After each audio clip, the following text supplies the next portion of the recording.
Hi friends, good morning. ಇವತ್ತು ಬಂದು Sunday ನಾನು ಬನಾನಾ ಸ್ಮೂದಿ ಮಾಡ್ಕೋತಿದ್ದೀನಿ. ಯಾಕೆಂದರೆ ಮಧ್ಯಾಹ್ನನೇ ಊಟ ಮಾಡ್ಕೊಳ್ಳೋಣ ಅಂತ ಅಂದ್ಕೊಂಡು ಇಲ್ಲಿ ಮೆಂತ್ಯ ಚಪಾತಿನೂ ಮಾಡಿಕೊಂಡು ಅದಕ್ಕೆ ಬದನೆಕಾಯಿ ಪಲ್ಯ ಮಾಡ್ಕೋತಿದ್ದೀನಿ. ಚಪಾತಿ ಜೊತೆಗೆ ಬದನೆಕಾಯಿ ಪಲ್ಯ ತುಂಬ ಚೆನ್ನಾಗಿರುತ್ತೆ.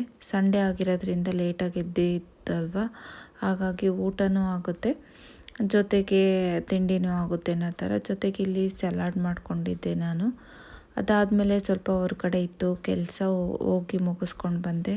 ನಂತರ ನನ್ನ ಫ್ರೆಂಡ್ ಸಿಕ್ಕಿದ್ಲು, ಟೆಂಪಲ್ಲಿಗೆ ಹೋಗಿ ಹಾಗೆಯೇ ಪೋಲಾರ್ ಬೇರಲ್ಲಿ ಐಸ್ ಕ್ರೀಮ್ ತಿಂದ್ಕೊಂಡು ಅವಳು ಜಿಮ್ಮಿಗೆ ಹೋಗಿದ್ಲು. ಜಿಮ್ಮಿಂದ ಹಾಗೆ ಬಂದಿದ್ಲು. ಹೋಗಿ ಐಸ್ ಕ್ರೀಮ್ ತಿಂದ್ಕೊಂಡು ಸ್ವಲ್ಪ ಮಾತುಕತೆ ಇತ್ತು, ಮಾತುಕತೆ ಮಾಡಿಕೊಂಡು ಬಂದ್ವಿ. ಮನೆಗೆ ಬಂದಮೇಲೆ ನಾನು ಕೊಕೊನಟ್ ರೈಸ್ ಅಂದರೆ ಕಾಯಿ ಅನ್ನ ಅಂತ ಮಾಡ್ತಾರೆ, ಅದನ್ನು ತಿಂದೆ. ಇದಾಗಿತ್ತು ಇವತ್ತಿನ ದಿನ. Thanks for watching.